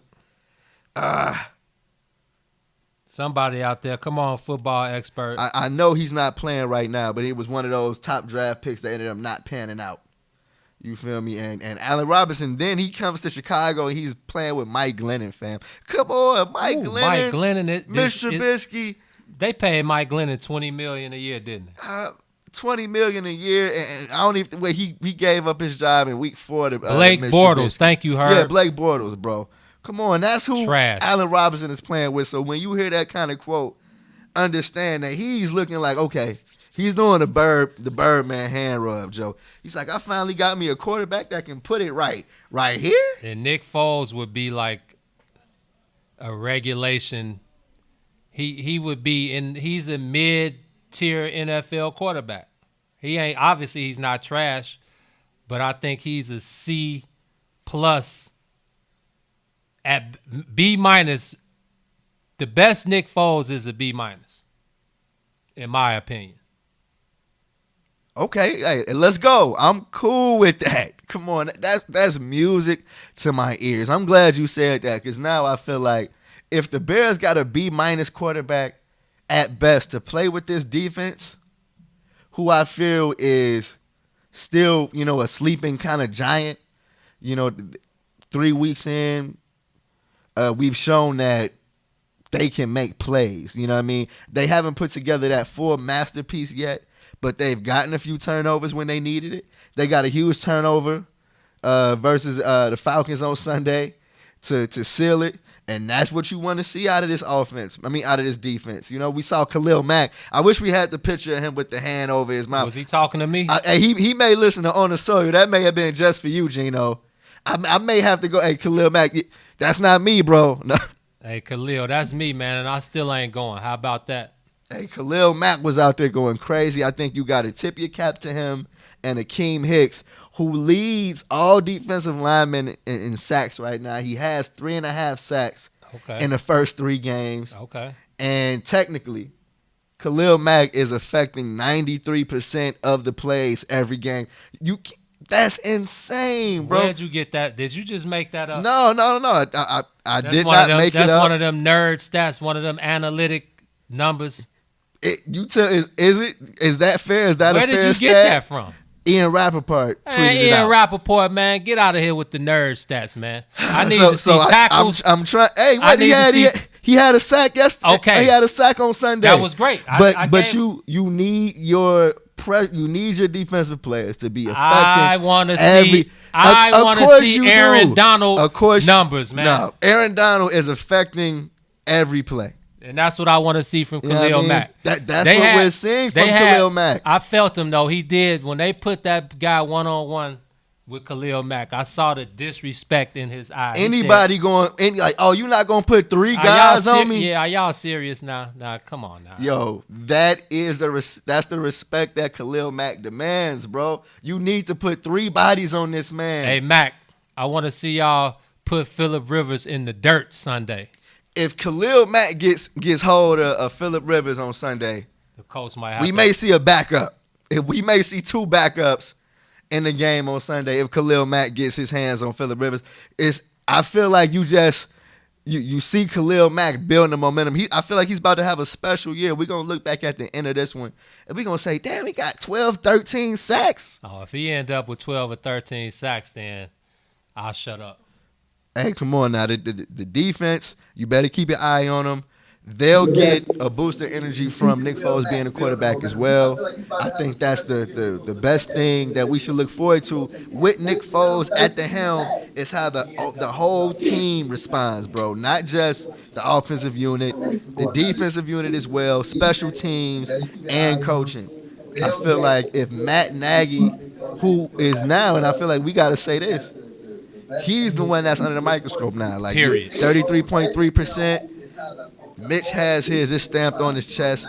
His Bears career as a starting quarterback is probably over. It's about Matt Nagy right now and what he's able to do with the first quarterback that he basically brought on. You feel me? Like, Nick Foles is his guy. Man, look, you better open up that playbook, man. All them trick plays. Yeah, I agree. Yeah. See, trick plays. You're right. It was too much misdirection. When it's like, I just run it down their throat. The running game is strong. Just run it down their throat. You ain't got Tyreek Hill and Pat Mahomes. And all them guys, man. Keep it simple. It's NFC Central NFC North football. I mean, Aaron Rodgers is just one of those special guys, once in a lifetime guys. But man, at this point, like you said, it's all about Matt Nagy opening up the playbook, the defense getting better and better every week. And I do think somebody in the comments said the Bears got a jolt of confidence when Nick Foles entered the game. So it was obvious, absolutely. Hopefully it spreads. And hey, man, I'm looking for 4-0. I want 4-0. But the Colts ain't the Giants. The Colts ain't the Falcons. Facts. And the Colts ain't the Lions. It's going to be an interesting game. I got an update for you, bro. Let's go. Tim Anderson picks up his second hit in the playoffs. He's 2 for 2 It's still a 1-0 game in the third inning. The White Sox are up. Come on, let's go. Hey, man. Last segment coming up next. We got to talk NBA. We got to talk Delonte West. And we definitely got to talk Doc Rivers getting smoked. Woo. You're on the soil with the bigs. WIFTBPM. Chicago famous with Mike Love and Diz. The Destin legend himself, Leon Rogers. Yeah. What's going on, Playboy? Man, listen, honored to be here with radio legends, man. Two brothers I looked up for and patterned my success. You walked away from your day job I said, what? and you went straight in the Man, brother, first time somebody called me to do the gig, they was like, hey, I got my grandmama's 85-year-old birthday party. She's turning 85. She has a brain tumor. I mean, now she's not going to be able to hear because she's in a coma, but she'll be laying in the room, and we just want the good vibes. Well, what is it? $75. We need you to do an hour. I'm there because of the passion of wanting to do the comedy. So I quit. But when you quit that job, and the job I had was decent. My father, every young black man should have a dad or a father figure in his life. Yes. When I say he went off on me. My son works. When I told him I quit to do comedy, my mom, mamas is always like, well, that's good, baby. You spread your wings. Realizing what God wants you to do. Right. My father like, you got to be the dumbest son of a bitch in the world. I can't believe you came from my ball sack. $65,000 a year. Me and your mama combined only make 80. You dumb mother. I mean, going off. Like me and my pops actually kind of fell out. Old school black fathers, old school mindset. They came up working. They know how hard it is. Hands knuckles black. Hands look like he worked at the steel mill, like he was dipping them in the lava. So he pissed. My hands manicured. He's super cool and he know kung fu. I'm clean. I work on computers. Drives a $5,000 car and wears a $100 suit. Right. He like, I'm out here getting lung poisoning from inhaling all these steel mill fumes and touching people's mail. Look at my hands. I can't even pick up a fork and knife. Your mama got to cut my food for me. And you want to quit to do some damn comedy. He hell. Chicago famous. 3 to 6, Monday through Friday, right here on What's in It for the Black People Media. What's up, good people? If you didn't tune in to the last I Said What I Said, here's what you missed. Special thanks to Love McPherson. And when you talk about object sex, you in objectifying that woman, you glorify pieces of her. And let me tell you something. If you think that doesn't matter, it does. And I'm going to tell you why it matters. I looked at a video and I was looking at these young boys, these teenagers, and they were like, do you like black women or white women? I like white women. I like white women. And first I felt some kind of way. Then you know what happened to me? I started listening to them and they said, why did you like the white women? Because they'll do anything for you. Yeah, the white hoes. Bitch, you is a hoe. Bitch, you is a hoe. And I thought pornography has elevated what the white woman will do for you, the objectifying of her. And this is why we don't realize, even in our spaces, the black man is shut down because he doesn't know the power of his seed like the white man knows the power of his seed. Oh, look, just like milk. He doesn't realize that you sit up there coming into my neighborhood, objectifying my white women because you say they do it better than your women is a problem. They don't do it to them, but they won't bring that out, and they will not allow you to do that to their women. I said what I said. Herb 2, every Monday, Wednesday, and Friday, right here on What's in It for the Black People Media.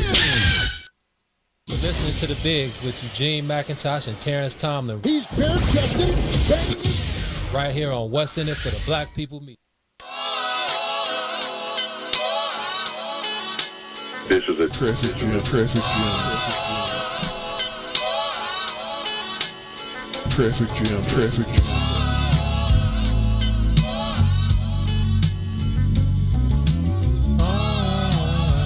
You're back on the soil, family. Kicking it with the bigs, the underground kings of Chicago sports. Hey man, let that play for a second, man. It sounds so soulful back there, don't it? Don't you agree? Come on, yeah, definitely always loving our music. Come on.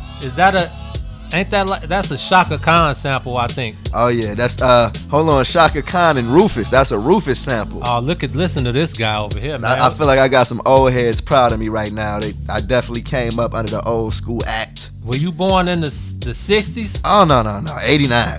Oh, okay. But they say I got an old soul. So. I was just checking your pulse, man.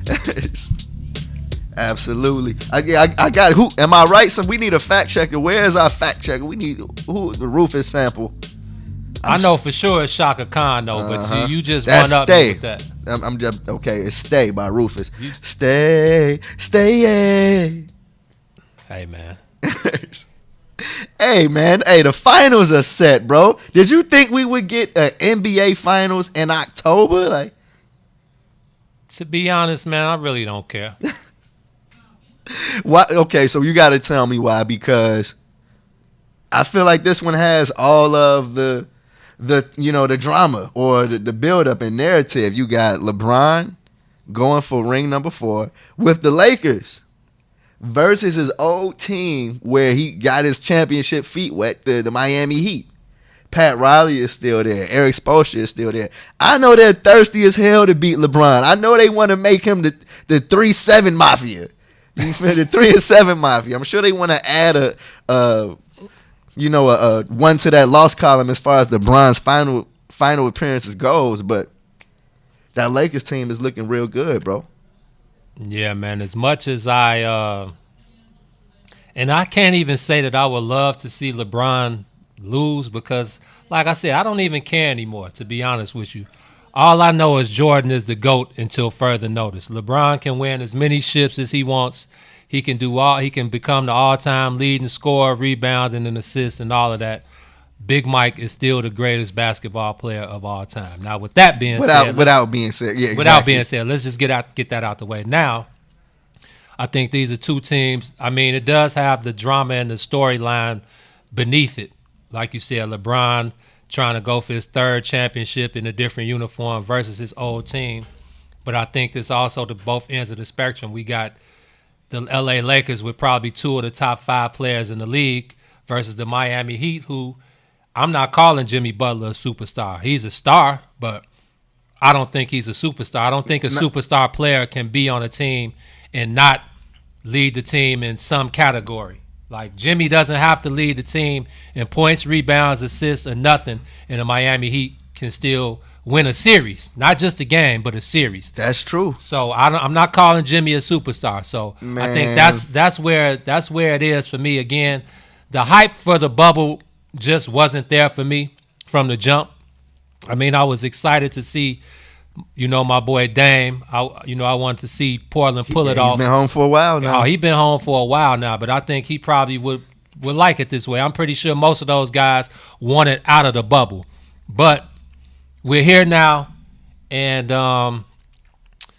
it's going to be tough. I think the Miami Heat are going to have to be clicking on all cylinders. I think Tyler Hero, he ain't going to have the series that he had against the Boston Celtics. And if he does, I just think LeBron and AD are still too much to overcome. And That's a lot. That's definitely a lot. I want to address something you said about Jimmy, bro. And we got 7 minutes left in the show, so we're going to keep it quick. How is Jimmy not a superstar now? Jimmy ain't LeBron. He ain't KD. No, he ain't Steph Curry. He ain't in that league. Those are the superstars. Is he the best player on the he's team the best going into the finals? Yeah, that don't mean that's my point. That's my point. Just like the Boston Celtics, I don't think they had Kemba Walker ain't a superstar to me. Jason Tatum ain't a superstar. Jaylen Brown ain't a superstar. Kemba Walker's a star. I think Jaylen Brown Here's what I feel about Jimmy. And, man, because I don't necessarily think he's a superstar, but here's how I feel about Jimmy. He surely impacts like a superstar would. Ain't a doubt about that. He impacts the game. Like a superstar would. This Heat team is not a finals team. I don't see Jimmy without him on there. There's no doubt about that. They weren't a playoff team last year without him.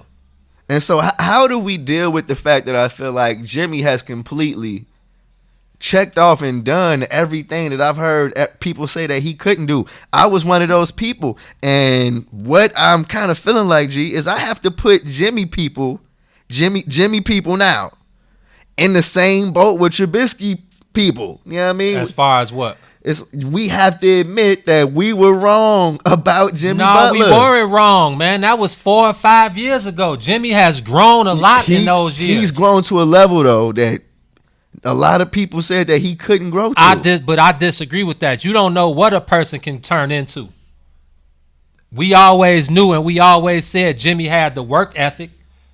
Jimmy just didn't have the right situation. Or the game. You know what I mean? It was good.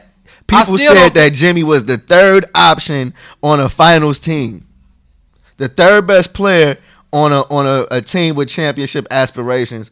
And he has that Heat team on his back. They ran through the top team in the East and MVP. I don't agree with that. I think Bam Adebayo and Goran Dragic have played just as good as Jimmy Butler. I think Jimmy Butler has a bigger name.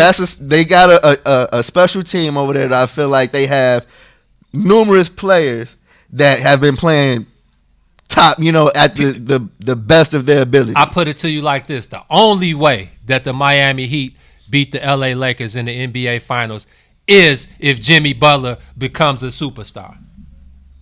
That's the only way they win. I'm definitely not jumping out of the building and saying that the Heat have a chance of beating the Lakers in a 7-game series. I don't think that's going down. I feel like the Lakers and LeBron and AD could run away with this one. But I feel like in order to believe that, I would have to ignore everything that I've come to see from the Heat, where these guys play up to the competition. You know what I mean? I love what Jimmy said in the post-game presser, G, where he said, you're going to get the same test over and over again until you passed it, and that test is LeBron James. We've seen him be with the Bulls, be on the cusp of sending, at the time, the Cavaliers and LeBron James home. I was at with their that backs game. against the wall. Exactly. Right there. Mother's Day. Come on. Didn't happen. And it ain't happening. It didn't happen. And it ain't happening this year. Yo, he's getting another swing at it this time in the finals, man. Hey, man, I want to see it. I would not mind seeing the Miami Heat upset the LA Lakers in the NBA Finals. If they do that, Jimmy Butler ascends to superstardom. Now here's the alternative. I feel like where the Heat win, but Jimmy doesn't have to ascend to a they superstar don't win level. then. You got Eric Spoelstra over there, who I feel like has been waiting for an opportunity to game plan against LeBron James. And yeah, LeBron is there. Good luck with that. But I feel like Eric Spoelstra is such an underrated coach where I feel like we have to talk about that aspect. The Heat are going to be ready. I'm interested They'll definitely be ready. in the defense that they throw at LeBron and AD. And I feel like it's just the X factor for the Lakers. It's nothing that the Heat are going to be able to do with AD. With that said, I was going to get to that before we end the show. It's 2 minutes left. I should give you the playoff update, right? Go ahead. Jose Abreu, the should-be MVP of the American League, went deep. It is now 3-0 White Sox. Let's go. Over the A's in the bottom of the third inning, Joe. Good guys wear black, man. So everything that Tim said in the press conference yesterday to the Bigs, where he feels like the excitement is going to be there and you're going to see a different ball club, we are seeing that right now. They scored 8 runs against the Cubs on Sunday, but I think most of the people watching that was asleep by the time they started scoring in the 7th inning. And we said then they put a 5 spot on the Cubs in the 8th inning. We said, okay, hopefully this is the carryover. Exactly, and we're seeing that now. Adam Engel with a solo shot, Jose Abreu with a 2-run shot, 2 deep balls from an offense that when you see them start to hit home runs, good luck with that one. It's 3-0 White Sox, baby. Let's go. Hey, man, before we get out of here, Lakers in 6. What you got? I feel like Lakers in 6 that gives the Heat a lot of credit. I feel like it's going to be a little bit more lopsided, bro. I think LeBron is about to cruise to number 4. I'm taking Lakers in 5. Doc Rivers smoked yesterday, out of a job in L.A. Just a few days from possibly being the Bulls coach. The only coach in NBA history to lose 3-3-1 playoff leads. See you, Doc. When you put it that way, let's rock Billy Donovan. On that note, you've wrapped up another edition of On the Soil with the brothers, the underground kings of sports media all across the land. I'm your man, Eugene McIntosh. I'm here with my player partner, T-Tom. The UGK of Underground Sports. You know how we do. Shout out to our family in the West End for the Black People Media family. Having a good time, man. They telling us keep it rolling, so that's exactly what we're doing. I'm tuned into this White Sox game anyway. Hey, it was going to be tough to get me from behind the mic anyway. Chicago Famous up next with Mike Love and the Diz. We are out. WIIF